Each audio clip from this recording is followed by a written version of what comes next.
Les livres font les époques et les nations, comme les époques et les nations font les livres. Pages africaines, l'univers des livres. Un espace quotidien pour évoquer cette littérature africaine, Son émergence, son évolution et son actualité. ses acteurs dans leur dynamique se frayant un chemin dans un univers riche. Riche par ses traditions, Son histoire, ses mythes et ses légendes. Pages africaines, Une chronique de Hassan Arambe.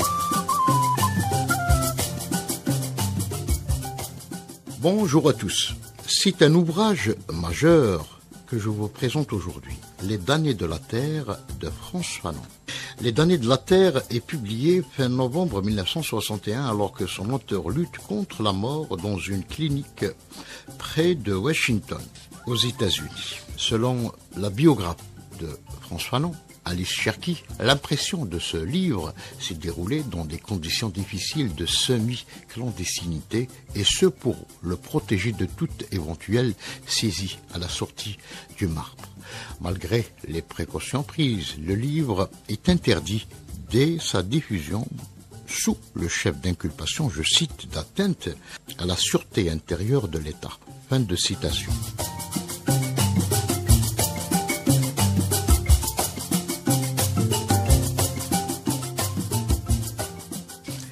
C'est le même scénario de 1959 qui se répète lorsque les autorités françaises avaient interdit la diffusion du livre de Fanon, l'an 5 de la Révolution algérienne, publié également chez François Maspero.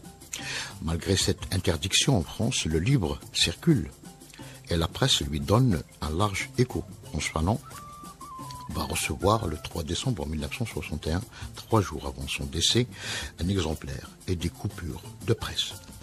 Dernier livre de Fanon, Les damnés de la Terre, est élaboré autour d'une interrogation principale sur l'aliénation par un monde dominant qui, nous dit Alice Cherki, subvertit et altère aussi bien les collectivités que les sujets dans leur devenir personnel. Le livre reprend aussi les données des rapports dominants-dominés et les conditions de libération à Lyon, aux politiques et à la culture, la libération du sujet.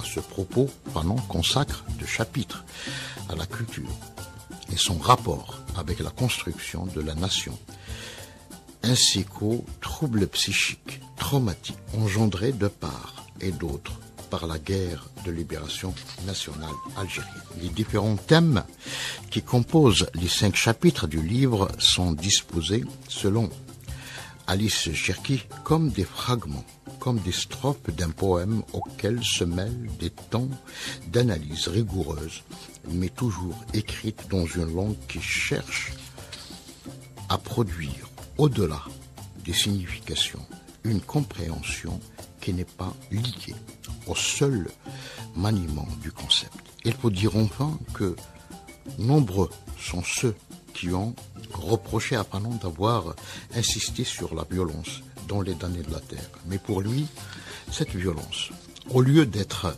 niée, doit être organisée en lutte de libération qui permet le dépassement. À très bientôt.